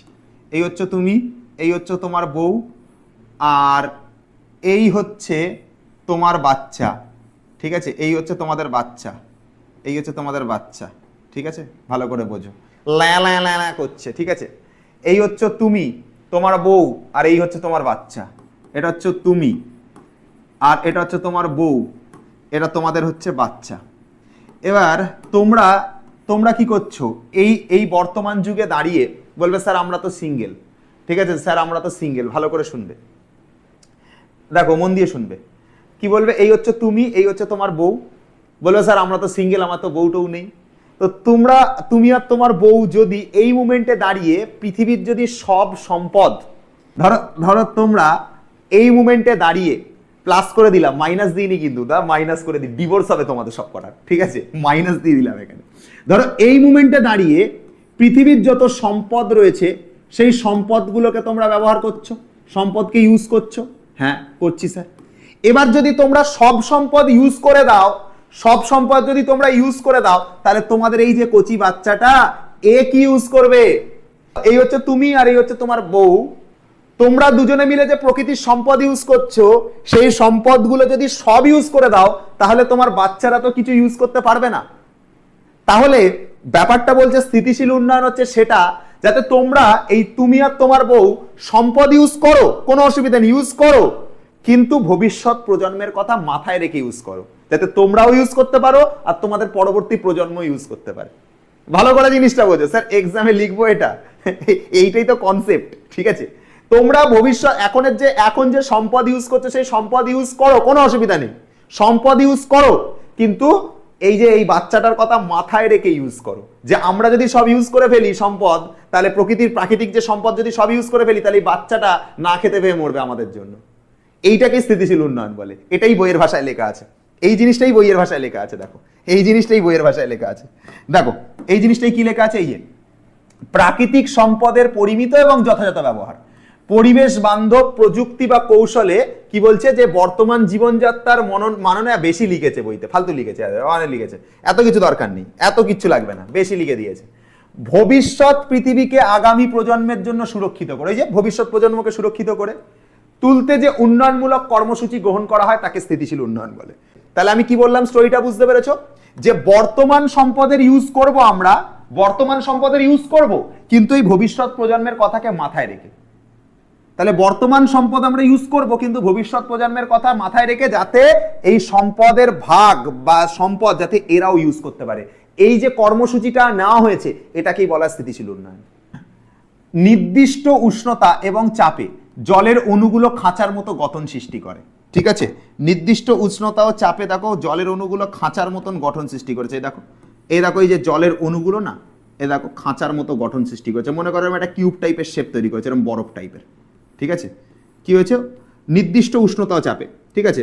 উষ্ণতা আর যদি চাপ নির্দিষ্ট রাখি, কাকে আর কাকে নির্দিষ্ট রাখবো, উষ্ণতা আর চাপ, এটাকে কি রাখবো, এই দুটোকে নির্দিষ্ট রাখবো বা স্থির রাখবো, নির্দিষ্ট রাখবো বা স্থির রাখবো। তাহলে উষ্ণতা আর চাপ যদি এটাকে যদি স্থির রাখি, তাহলে এই যে জলের অণুটা দেখো একটা খাঁচার মতো গঠন সৃষ্টি করেছে না, একটা কিউব টাইপের শেপ তৈরি করেছে না, হ্যাঁ স্যার তৈরি করেছে। এর মধ্যে স্যার কি মিশে থাকবে, এই যে খাঁচার মতো গঠন সৃষ্টি করেছে, এর মধ্যে কি মিশে থাকবে, এর মধ্যে স্যার CH4 বা মিথেন মিশে থাকবে। এই যে কিউবটা, এর মধ্যে কে মিশে থাকবে, স্যার CH4 মিশে থাকবে বা মিথেন মিশে থাকবে। তাহলে এই জিনিসটার নাম হবে কি, মিথেন হাইড্রেট। মিথেন হাইড্রেটের মধ্যে মিশে আছে। মিথেন, জল মানেই তো তোমার হাইড্রেট, জল খাওয়া, বেশি করে জল খাওয়া মানে হাইড্রেটেড থাকা। তাহলে কি বললাম, জল মানেই হচ্ছে হাইড্রেট, জল মানেই হচ্ছে হাইড্রেট। তাহলে কি বললাম, যে এই যে হাইড্রেট যে ব্যাপারটা, তাহলে এই হাইড্রেটের মধ্যে বা জলের যে অণুটার মধ্যে যদি মিথেন মিশে থাকে, এই জলের অণুটার মধ্যে যদি মিথেন মিশে থাকে, জলের অণুটার মধ্যে যদি মিথেন মিশে থাকে, তাহলে এই যে ঘটনাটা, এটাকে আমরা বলে থাকি মিথেন হাইড্রেট। মিথেন হাইড্রেটের পরীক্ষার যে সংকেতটা খুব পরীক্ষাতে আসে, এইটা সংকেত 4CH4.23H2, খুব ইম্পর্টেন্ট, পরীক্ষার জন্য কিন্তু দিতে পারে 4CH4.23H2, মারাত্মক ইম্পর্টেন্ট 4CH4.23H2। এবার একটা কথা মাথায় রাখো, এর মধ্যে যেহেতু মিথেন আছে, একটু বায়ুর সংস্পর্শে আসলে এটা জ্বলে উঠতে পারে। এর মধ্যে যেহেতু মিথেন আছে, বায়ুর সংস্পর্শে আসলে কি হয়, এর মধ্যে বায়ুর সংস্পর্শে আসলে আগুন ধরে যায়, এর মধ্যে আগুন ধরে যায়, এই যে আগুন ধরে যায়, এর মধ্যে কি হয়ে যায়, আগুন ধরে যায়। আগুন ধরে যায় বলে এটাকে ফায়ার আইস নাম দেওয়া করা হয়েছে, কারণ এই যে আইসের মধ্যে ফায়ার লেগে গেছে, তাই এটাকে ফায়ার আইস বলে, ঠিক আছে? তাই জন্য এটাকে কি নাম দেওয়া হয়েছে, এর অপর নাম ফায়ার আইস, কারণ এটি দাহ্য আগুনের সংস্পর্শে আসা মাত্র জ্বলে ওঠে, ঠিক আছে? তাহলে আরেকবার পুরো কনসেপ্টটা একটুখানি বলে দিই, পুরো কনসেপ্টটা একটুখানি রিপিট করে দিই, ভালো করে শোনো। জলের অণুগুলো পরস্পরের সাথে মিলে একটা খাঁচার মতো গঠন সৃষ্টি করে, মানে একটা কিউব টাইপের শেপ তৈরি করে। এরকম একটা কিউব টাইপের শেপ তৈরি করেছে, জলের অণুগুলো ঠান্ডা হয়, একটা কিউব টাইপের শেপ তৈরি করেছে, এটা বরফ, জলের অণুগুলো মিশে তৈরি হয়েছে। এবার এর মধ্যে যদি কে মিশে থাকে, এর মধ্যে যদি CH4 বা মিথেন মিশে থাকে, তখন এই মিথেনটা কার মধ্যে মিশে আছে, স্যার হাইড্রেটের মধ্যে মিশে আছে। হাইড্রেট জিনিসের মধ্যে, হাইড্রেট মানে জলের মধ্যে মিথেন মিশে আছে, হাইড্রেট বা জলের মধ্যে মিথেন মিশে আছে, তাই এটাকে বলা হয় মিথেন হাইড্রেট। এবার এই মিথেন থাকার জন্য এইটা হচ্ছে দাহ্য হয়ে যায়, খুব তাড়াতাড়ি জ্বলে উঠতে পারে। মিথেন থাকার জন্য এটা দাহ্য, এটা কি হয়, আগুন লেগে যায়, এরকম আগুন লেগে যেতে পারে, আগুন লেগে যায়, তাই জন্য এটাকে কি বলা হয়, এটাকে বলা হয় ফায়ার আইস বলে। এটাকে কি বলে, ফায়ার আইস বলে, এটাকে ফায়ার আইস বলে। তাহলে কি বললাম, জলের অণুগুলো নির্দিষ্ট উষ্ণতা ও চাপে একটা খাঁচার মতো গঠন করে, এটা বরফ, এর মধ্যে মিথেন মিশে থাকলে মিথেন হাইড্রেট, এবং এর মধ্যে যখন আগুন লেগে যায় এটাকে ফায়ার আইস বলে। সংকেতটা খুব ইম্পর্টেন্ট, 4CH4.23H2O, এটা খুব ইম্পর্টেন্ট একটা সংকেত। টপিকে যাচ্ছি, এখান থেকে সবই হয়ে গেছে মোটামুটি, আর একটা টপিক দুটো টপিক বাকি আছে, এটা হচ্ছে বায়োগ্যাস। বায়োগ্যাসটা দেখো, বায়োগ্যাসের কনসেপ্টটা ভালো করে বোঝো। This is biogas. বায়োগ্যাসের কনসেপ্টটা একটুখানি ভালো করে বোঝো, এটা বুঝিয়ে দিলে আর থিওরি নিয়ে একটু কোশ্চেন আনসার করবো তারপরে, ঠিক আছে? বায়োগ্যাসটা বুঝিয়ে দিতে আবার কোশ্চেন আনসার করবো। কি বলছে দেখো, বলছে মানুষ ও পশু পাখির মলমূত্র, মানে মানুষের পটি, পশু পাখির পটি, ঠিক আছে, বিভিন্ন ধরনের শাকসবজির খোসা, কৃষি কাজের ফলে উৎপন্ন বিভিন্ন বজ্র পদার্থ, রান্নার ফলে উৎপন্ন পচনশীল বজ্র পদার্থ, কচুরিপানা, বিভিন্ন ফলের খোসা, পচনশীল বজ্রকে একটি বড় প্রকোষ্ঠে আটকে রেখে মিথানোজেনিক ব্যাকটেরিয়ার সাহায্যে জৈব রাসায়নিক বিক্রিয়া ঘটিয়ে যে দাহ্য গ্যাস উৎপন্ন হয় তাকে বলা হয় বায়োগ্যাস। এটার কনসেপ্টটার মানে কি বোঝো? এরকম একটা বদ্ধ পাত্র নেব, এই বদ্ধ পাত্রের মধ্যে কারা কারা থাকবে একটুখানি দেখে নাও। থাকবে মানুষের পটি, এই যে হচ্ছে মানুষের পটি, ঠিক আছে, তার সাথে কে থাকতে পারে? কচুরি পানা থাকতে পারে, কচুরি পানা, এরকম সবুজ কালারের কচুরি পাতা থাকতে পারে, কচুরি পানা, মানুষ আর প্রাণীর মলমূত্র, ঠিক আছে, পটি ফটি সব এর মধ্যে থাকবে, কচুরি পানা থাকবে, ফলের কচি কচি খোসাগুলো এর মধ্যে থাকবে, কচি খোসা থাকবে এর মধ্যে, আলু পটলের যে খোসা সেগুলো থাকবে, বজ্র পদার্থ থাকবে, বিভিন্ন ধরনের বজ্র পদার্থ থাকবে এর মধ্যে। এবার এদের মধ্যে আমি একটা সুন্দর জিনিস ছেড়ে দেবো এর মধ্যে, টুকি টুকি টুকি, একটা দেখো একটা জিনিসকে ছেড়ে দিলাম এর মধ্যে। কাকে ছাড়ছি এর মধ্যে ভালো করে বুঝে নাও, এর মধ্যে কাকে ছেড়ে দেওয়া হচ্ছে বোঝো। এর মধ্যে কাকে ছেড়ে দেওয়া হচ্ছে দেখো, এ দেখো সুরলা একটা জিনিসকে ছেড়ে দিচ্ছি। এটাকে স্যার, এটা হচ্ছে আমাদের মিথানোজেনিক ব্যাকটেরিয়া। এটাকে স্যার, এটা হচ্ছে মিথানোজেনিক ব্যাকটেরিয়া। খুব সুন্দর দেখতে না? বিয়ে করবে কেউ? এই বলো, ঠিক আছে? তাহলে মেয়ে দেখছি, মানে এইটাকে দেখছি ব্যাকটেরিয়া, ঠিক আছে, এই মিথানোজেনিক ব্যাকটেরিয়াকে ছেড়ে দিলাম এর মধ্যে। তাহলে ভালো করে জিনিসটা শোনো, মানুষের ও প্রাণীর পটি, ঠিক আছে, কচুরিপানা, শাকসবজির খোসা, আলু পটলের খোসা, ঠিক আছে, তারপর হচ্ছে বিভিন্ন রকমের বজ্র পদার্থ, এদেরকে এর মধ্যে ছেড়ে দেবো। দেওয়ার পর এর মধ্যে একটা খুব কিউট দেখে একটা জিনিসকে ছাড়বো, যার নাম হচ্ছে মিথানোজেনিক ব্যাকটেরিয়া। ব্যাকটেরিয়াটাকে খুব কিউট এঁকেছি, সুন্দর লাগছে ব্যাকটেরিয়াটাকে। এই ব্যাকটেরিয়াটাকে এর মধ্যে ছেড়ে দেবো, দিয়ে এই পাত্রটাকে একটু বদ্ধ করে দেবো, একটু ঢেকে দেবো পাত্রটাকে। ঢেকে দিয়েছি পাত্রটাকে, আরেকবার একটু ভালো করে ঢেকে দিই, না আরেকবার দেখিয়ে দিই। পাত্রটাকে এবার ঢেকে দিয়েছি। কি করেছি? পাত্রটাকে ঢেকে দিয়েছি, ভালো করে ঢেকে দিয়েছি পাত্রটাকে। ঢেকে দিলাম পাত্রটাকে। ঢেকে দেওয়ার পরে এর মধ্যে জৈব রাসায়নিক বিক্রিয়া ঘটিয়ে, জৈব রাসায়নিক বিক্রিয়া ঘটিয়ে যে গ্যাসটা পাওয়া যাবে সেই গ্যাসটাকে জৈব গ্যাস বা বায়োগ্যাস বলা হয়। যে গ্যাসটা পাবো এখন, এবারে এইটা যখন ঢাকনাটা খুলবো, উফ কি সেন্ট! এই গ্যাসটাকে যখন খুলবো, এই ঢাকনাটাকে যখন খুলবো জৈব রাসায়নিক বিক্রিয়ার পরে, তুমি ভাবো এটা, উফ কি সেন্ট! উফ, ঠিক আছে, জান্নাত দেখে নেবে পুরো একদম। এইটাকে যখন খুলবো না, উফ, কি সেন্ট! যে সেন্টটা পাবো, যে গ্যাসটা পাবো, ওই গ্যাসটাকে আমরা বলবো জৈব গ্যাস বা বায়োগ্যাস। না, এটাকে বলা হচ্ছে জৈব গ্যাস বা বায়োগ্যাস। ঠিক আছে, বলো, ঠিক আছে, বলো বুঝতে পারলে কিনা? তাহলে কি কি মেশানো হয়েছিল আগে একটু ভালো করে বুঝে নাও। কি কি মেশানো হয়েছিল আগে ভালো করে বুঝে নাও। এর মধ্যে পটি মেশানো হয়েছিল, কচুরি পানা মেশানো হয়েছিল, তারপরে হচ্ছে শাকসবজির পচা খোসাগুলো মেশানো হয়েছিল, বজ্র পদার্থ মেশানো হয়েছিল, আর এটা কিউট দেখে মিথানোজেনিক ব্যাকটেরিয়া। তারপর জৈব রাসায়নিক বিক্রিয়া ঘটিয়েছি এর মধ্যে। ঘটানোর পর ঢাকনাটাকে খুলেছি, হেভি গন্ধ। ওই যে জিনিসটা, ওই যে গ্যাসটা আসবে, ওই গ্যাসটাকে বায়োগ্যাস বা জৈব গ্যাস বলে, ঠিক আছে? এই যে বায়োগ্যাস যেটা রয়েছে, বায়োগ্যাসের মধ্যে মিথেন থাকে 75%, ঠিক আছে, তারপরে কি থাকে? কার্বন ডাই অক্সাইড থাকে, হাইড্রোজেন থাকে, নাইট্রোজেন থাকে। সব থেকে প্রধান উপাদান যেটা এর, সেটা হচ্ছে মিথেন। সব থেকে যে প্রধান উপাদান সেটা হচ্ছে মিথেন, ঠিক আছে? বলছে গোবর গ্যাস থেকে প্রাপ্ত বায়োমাসকে গোবর গ্যাস বলে, এটা মাথায় রাখবে। গোবর গ্যাসে যে মাইক্রো অর্গানিজম গুলো থাকে, মানে যে ব্যাকটেরিয়া টাইপের যে মাইক্রো অর্গানিজম গুলো থাকে, তাকে মাইক্রোজেন্স বলা হয়, ঠিক আছে? ঠিক আছে, গোবর গ্যাসের মধ্যে যে মাইক্রো অর্গানিজম গুলো থাকে তাকে বলা হয় মাইক্রোজেন্স, ঠিক আছে? দেখো চলো, আচ্ছা বায়োফুয়েল কি? বায়োফুয়েলটা জেনে নাও। বায়োমাস থেকে যে জ্বালানি উৎপন্ন হয় তাকে বায়োফুয়েল বলে। জাস্ট এইটুকু মনে রাখলেই হয়ে যাবে, বায়োমাস থেকে যে জ্বালানি উৎপন্ন হয় তাকে বায়োফুয়েল বলে। এবার কেউ বলো না স্যার বায়োমাস কি, বায়োমাস এইখানে তোমার সব পড়ানো হয়ে গেছে, ঠিক আছে। আচ্ছা দেখো এদিকে দেখো, আর এটা দেখো, বায়োফুয়েলের মূল উপাদান ইথানল, এটা মাথায় রাখবে। আর বায়ো ইথানল আর চারকোল হচ্ছে কঠিন বায়োফুয়েল। চারকোল কি, চারকোল হলো কঠিন বায়োফুয়েল, কঠিন বায়োফুয়েল, কঠিন বায়োফুয়েল, বায়োমাস থেকে উৎপন্ন ফুয়েল, ঠিক আছে, কঠিন বায়োফুয়েল, ঠিক আছে। এই হচ্ছে ব্যাপার, বায়োফুয়েলের মূল উপাদান হচ্ছে ইথানল, ঠিক আছে। এই অবধি গেল, চলো আর এখান থেকে আমাদের কিছু দরকার নেই, এবার আমাদের মোটামুটি হয়ে গেছে। আচ্ছা এবার আমরা কিছু কোশ্চেন অ্যান্সার ডিসকাশন করি, আমাদের বাকি সব হয়ে গেছে। প্রদত্ত কোনটি জীবাশ্ম জ্বালানি নয়, বলো কোনটা জীবাশ্ম জ্বালানি না। এটা তোমরা পেরে যাবে, এটা তোমরা করে নিও, একের দাগেরটা করে দিলাম, দুয়েরটাতে আসো। আচ্ছা একটা শোনো, এই যে বলছে যে প্রদত্ত কোন জ্বালানির তাপন মূল্য সর্বাধিক। তাপন মূল্য সর্বাধিক কোনটা এটা জানবার জন্য তোমাকে একটা ছক মুখস্থ রাখতে হবে, কারণ এই কোশ্চেনটা নয় আমি বলে দেবো হয়ে যাবে, কিন্তু তুমি তো পরীক্ষার সময় পারবে না।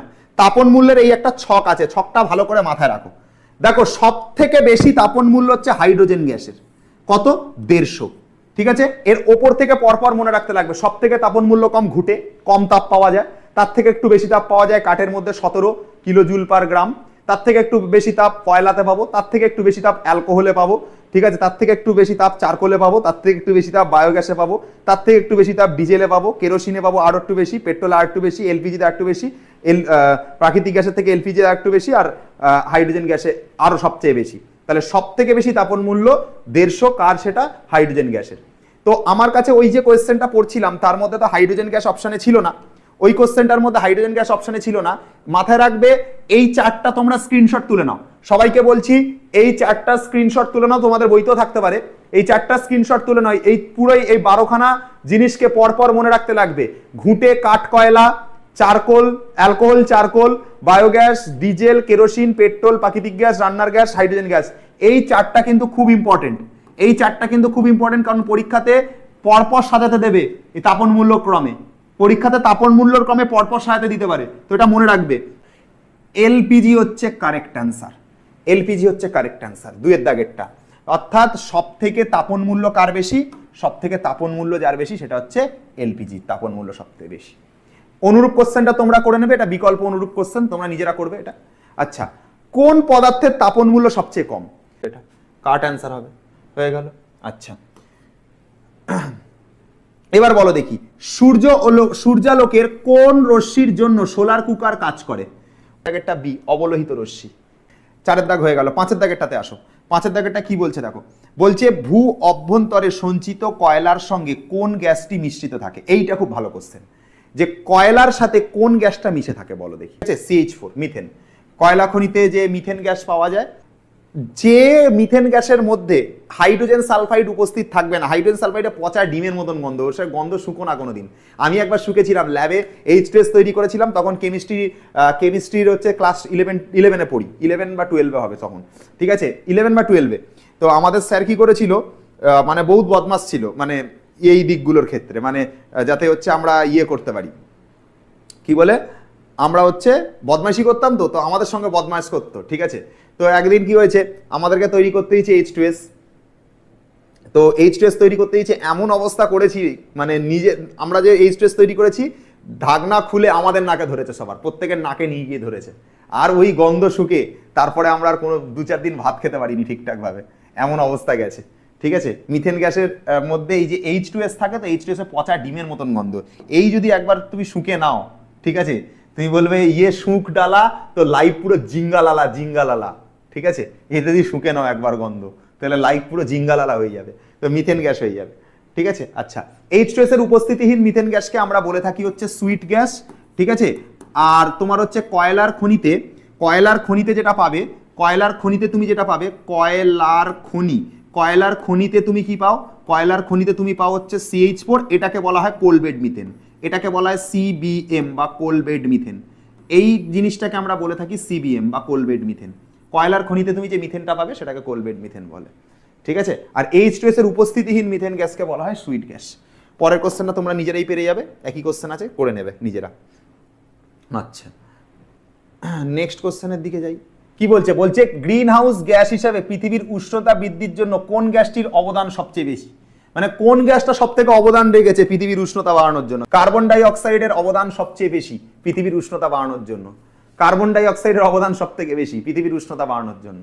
এবার এই কোশ্চেনটার উত্তর করো, প্রদত্ত কোনটি ওজোন স্তরকে ক্ষয় করে না? CO2 ক্ষতি করে না, CO2 ওজোন স্তরকে ক্ষতি করতে পারে না। ওজোন স্তরের সঙ্গে NOর বিক্রিয়া আছে, N2ওর বিক্রিয়া আছে, CFCর বিক্রিয়া আছে। এই তিনটে বিক্রিয়া পরীক্ষার জন্য খুব ইম্পর্টেন্ট। এইটাকে বলা হয় ওজোন স্তরের ধ্বংসের কারণ।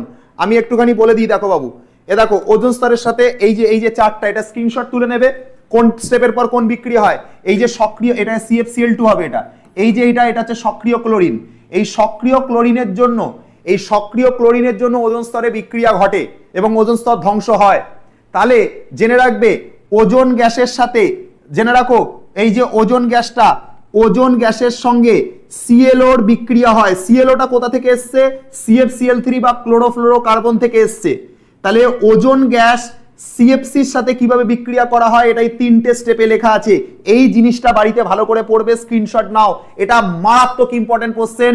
এটাকে VVI দিয়ে রাখলাম, ঠিক আছে। ওজোন স্তর ধ্বংসের কারণ বললে এই তিনটে বিক্রিয়া লিখতে হবে।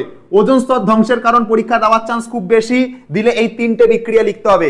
আর তার সঙ্গে লিখতে হবে এই যে বিক্রিয়া, NOর সাথে O3 বিক্রিয়া ঘটলে অক্সিজেন আর NO2 তৈরি হয়। NO2-র সাথে O3 বিক্রিয়া ঘটলে 2 অণু অক্সিজেন আর NO তৈরি হয়। এই NOর সাথে ওজনের বিক্রিয়া আর NO2-র সাথে ওজনের বিক্রিয়া, দিস ইজ ভেরি ভাইটাল। NOর সাথে ওজনের বিক্রিয়া আর NO2-র সাথে ওজনের বিক্রিয়া, this is very vital, very vital. Ozone স্তর ধ্বংসের এই তিনটে কারণ রয়েছে, একটা NOর সাথে বিক্রিয়া, NO2-র সাথে বিক্রিয়া, CFCর সাথে বিক্রিয়া। আবারও বলছি, ওজনের সাথে তিনজনের বিক্রিয়া পড়তেই হবে তোমাকে, CFCর সাথে বিক্রিয়া, NOর সাথে বিক্রিয়া, NO2-র সাথে বিক্রিয়া। এই তিনটে বিক্রিয়ার মধ্যে একটা বিক্রিয়া আসার খুব মানে কারণ আছে, খুব আসতে পারে এই তিনটে বিক্রিয়ার মধ্যে। This is very very important. Screenshot তোলো, স্ক্রিনশট তোলো, স্ক্রিনশট তোলো, এটা স্ক্রিনশট নাও, খুব ইম্পর্টেন্ট, এটা খুব ইম্পর্টেন্ট, এটা পরীক্ষার জন্য মারাত্মক ইম্পর্টেন্ট, পরীক্ষা আসার মতন প্রশ্ন, পরীক্ষায় আসার মতন প্রশ্ন। হ্যালো, সূর্যের অতিবেগুনি রশ্মি কোন স্তর শোষিত করে? ওজোনোস্ফিয়ার হচ্ছে কারেক্ট অ্যান্সার, ওজোনোস্ফিয়ার হচ্ছে কারেক্ট অ্যান্সার। 3-এর দাগেরটা হচ্ছে বি। অতিবেগুনি রশ্মি ওজোন স্তরে শোষিত হয়, তাই জন্যই ওজোন স্তরকে কি বলা হয়? পৃথিবীর পর্দা বা পৃথিবীর ছাতা, এটা বলা হয়। পৃথিবীর ছাতা কাকে বলে? ওজোন স্তরকে বলে। আসো, প্রদত্ত কোনটি গ্রিনহাউস গ্যাস নয়? কোনটা গ্রিনহাউস গ্যাস নয়? এর মধ্যে মিথেন, জলীয় বাষ্প, কার্বন ডাই অক্সাইড, অক্সিজেন, কে গ্রিনহাউস গ্যাস না? 4-এর দাগের কোশ্চেনটা বলো। অক্সিজেন হচ্ছে কারেক্ট অ্যান্সার, 2017-র মাধ্যমিকে পড়েছে কোশ্চেনটা, ঠিক আছে। 4-এর দাগ হয়ে গেল। গ্রিনহাউস গ্যাস না কোনটা? অক্সিজেন গ্রিনহাউস গ্যাস না, অক্সিজেন গ্রিনহাউস গ্যাস না। আচ্ছা, পরের কোশ্চেনে আসো, পরের কোশ্চেনে আসো। আচ্ছা, এই কোশ্চেনে আসো, বলো। দেখো কি বলছে, বলছে বায়ুমণ্ডলের কোন স্তরে কৃত্রিম উপগ্রহ স্থাপন করা? এইমাত্র পড়িয়েছি, এক্সোস্ফিয়ার কারেক্ট অ্যান্সার। নিম্নোক্ত কোন গ্যাসটি ভূপৃষ্ঠ থেকে বিকিরিত তরঙ্গদৈর্ঘ্য অবলোহিত রশ্মিকে শোষণ করে? মানে কে অবলোহিত রশ্মিকে শোষণ করে? চিন্তা করো, কারা রশ্মিগুলোকে শোষণ করতো? যারা গ্রিনহাউস গ্যাস ছিল। তাহলে এইটার মধ্যে যে গ্রিনহাউস গ্যাস হবে সেই শোষণ করবে। পৃথিবী থেকে যে, সূর্য থেকে যে আগত আলোক রশ্মি এসে পৃথিবীতে পড়ে, সেই কনসেপ্টটা তখন যেটা বুঝিয়েছিলাম, এই ধরো পৃথিবী, এখান থেকে যে আলোক রশ্মি এসে পৃথিবীতে পড়লো, পড়ার পর যখন প্রতিফলিত হয়ে যাচ্ছে, কারা শোষণ করে? যারা গ্রিনহাউস গ্যাস ছিল তারাই শোষণ করে। তো এই 4টে অপশনের মধ্যে যে গ্রিনহাউস গ্যাস, সেই কি করবে? ওই অবলোহিত রশ্মিটাকে শোষণ করবে। 2019 সালের question. Methane correct answer. Methane কি ধরনের গ্রিনহাউস গ্যাস? জৈব গ্রিনহাউস গ্যাস। মিথেন হচ্ছে জৈব গ্রিনহাউস গ্যাস। তো মিথেন কি করবে? আলোক রশ্মিকে শোষণ করবে। মাধ্যমিক 2019-এ পড়েছে প্রশ্নটা, খুব ইম্পর্টেন্ট প্রশ্ন। বলো, বায়ুমণ্ডলের কোন স্তরটির ঘনত্ব সবচেয়ে বেশি? এটা উত্তর করো। ঘনমণ্ডল কাকে বলে সেটাই অ্যান্সার। মাধ্যমিক 2022-এর কোশ্চেন, মাধ্যমিক 2022-এর কোশ্চেন। বলো, কোন স্তরের ঘনত্ব সবচেয়ে বেশি? কোন স্তরের? ইব্রাহিম বলেছে 7-এরটা এ হবে, আরমান বলেছে 7-এরটা এ হবে, ঠিক আছে। সঞ্চারী সি বলছো, কোনটা? আগেরটা বলছো বোধহয়, ঠিক আছে। আচ্ছা, সবাই 7-এর দাগ লিখে তার পাশে এ বি সি লেখো। শাবানা বলছে, অরিদ্রীপ বলছে, শুভঙ্কর বলছে, সুব্রত বলছে, very good. Sandeep, Alex, Shabana, চ্যানেল, আফসারি, প্রত্যেক কারেক্ট অ্যান্সার। অয়ন বলছে জানি না, এটা হতে পারে না, জানো না, ঠিক আছে। অর্ণব, সঞ্চারী, ঋত্বিক, 2022 সালে কোশ্চেন। ঘনমণ্ডল বলা হয় ট্রপোস্ফিয়ারকে, ওই জন্য এই স্তরটা সবচেয়ে ঘনত্ব বেশি, ঠিক আছে। আচ্ছা, সৌর বিকিরণে যে রশ্মি গ্রিনহাউস এফেক্টের জন্য দায়ী, কোন রশ্মি গ্রিনহাউস এফেক্টের জন্য দায়ী? কোন রশ্মি গ্রিনহাউস এফেক্টের জন্য দায়ী? গ্রিন হাউস এফেক্ট কার জন্য হয়? এক্স রশ্মি, অবলোহিত রশ্মি, অতিবেগুনি রশ্মি না গামা রশ্মি? বলো। নেক্সট 9 থেকে 15 করব। 9 থেকে 15 করব। অতিবেগুনি রশ্মির ক্রিয়ায় সিএফসি থেকে উৎপন্ন হয় কি? মানে যখন অতিবেগুনি রশ্মির সাথে ক্লোরোফ্লোরোকার্বনের বিক্রিয়া ঘটে তখন কি উৎপন্ন হয়? দেখো এই কোশ্চেনটা হবে কি সেটার আমি এখানে একটু আগেই বোঝালাম। এটা কি উৎপন্ন হবে। এই দেখো অতিবেগুনি রশ্মির জন্য CFCl3 থেকে কি উৎপন্ন হচ্ছে, ভালো করে পড়ো। ইউভি রশ্মির জন্য CFCl3 থেকে কি উৎপন্ন হচ্ছে? এই যে সক্রিয় ক্লোরিন উৎপন্ন হচ্ছে। তাহলে ওখানে তো অ্যান্সার পেয়েই গেছি। অতিবেগুনি রশ্মির ক্রিয়ায় সিএফসি থেকে কি উৎপন্ন হয়? ঠিক আছে, সক্রিয় ক্লোরিন। জেট প্লেন চলাচল করে কোন স্তরে? স্পিয়ার স্তরে জেট বিমান চলাচল করে, কারণ স্ট্র্যাটোস্ফিয়ারে ঝড় বৃষ্টিপাত এগুলো সব হয় না, তো ঠান্ডা থাকে, শান্তশিষ্ট স্তর থাকে, তাই জন্য। ঠিক আছে, গল্প শেষ। আচ্ছা, 11 দাগের কোশ্চেনে আসো। বায়ুমণ্ডলের ওজোন স্তর যে রশ্মিকে শোষণ করে সেটা লোহিত আর ইউভির মধ্যে কনফিউজ হবে। ওজোন স্তর কোন রশ্মিকে শোষণ করে আর মানে তোমার গ্রিনহাউস গ্যাসগুলো কোন রশ্মিকে শোষণ করে? ভালো করে আগে বুঝে নাও। গ্রিনহাউস গ্যাসগুলো টেম্পারেচার বাড়ায়। গ্রিনহাউস যে গ্যাসগুলো থাকে, গ্রিনহাউস গ্যাস যদি বলে যে গ্রিনহাউস গ্যাসগুলো কাদেরকে শোষণ করে, তখন এটা অবলোহিত রশ্মি হয়ে যাবে। আর যদি তোমাকে কেউ বলে দেয় ওজোন স্তর কোন গ্যাসকে শোষণ করে, তখন সেটা তোমার হয়ে যাবে ইউভি রশ্মি বা অতিবেগুনি রশ্মি। তো এটাতে ওজোন স্তর জিজ্ঞাসা করেছে না, ওজোন স্তর তো ক্ষতিকারক অতিবেগুনি রশ্মির হাত থেকে বাঁচায়। ওজোন স্তরের কাজ কি? ক্ষতিকারক অতিবেগুনি রশ্মির হাত থেকে বাঁচানো। ওজোন স্তর ক্ষয়ে সহায়তা করে কে? Chlorofluorocarbon, CFC chlorofluorocarbon. 12 দাগেরটা হয়ে গেল। আচ্ছা, 13 দাগে চলে আসো। 13 দাগে বলছে প্রতি কিলোমিটার উচ্চতা বৃদ্ধিতে বায়ুর উষ্ণতা কমে কত? আমি আজকের ক্লাসেই পড়িয়েছি। 1 কিলোমিটার পর্যন্ত যদি উঠি, 1 কিলোমিটার হাইটে উঠলে টেম্পারেচার কত করে কমে? অ্যান্সার হবে 6.4 ডিগ্রি সেলসিয়াস কমে। আচ্ছা, 14 দাগের কোশ্চেনটা ভালো কোশ্চেন আছে, এটা খুব কনফিউজিং কোশ্চেন। কি বলছে দেখো, বলছে স্বাভাবিকভাবে ওজোন স্তর গঠিত হয় কখন? ওজোন স্তর গঠিত হয় ইউভি রশ্মির সাথে ওজনের বিক্রিয়ায়। যদি বলতো ক্ষয় ঘটে কার জন্য, তখন এইটা অ্যান্সার হতো সিএফসির সাথে ওজনের বিক্রিয়ায়। যেহেতু বলেছে ওজোন স্তর গঠিত হয় কখন, ওজোন স্তর গঠিত হয় ইউভি রশ্মির সাথে অক্সিজেনের বিক্রিয়ায়।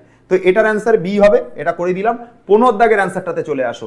বলছে যে প্রদত্ত কোনটি ওজোন স্তরের সবচেয়ে বেশি ক্ষতি করে? ক্লোরোফ্লোরোকার্বন সবচেয়ে বেশি ক্ষতি করে।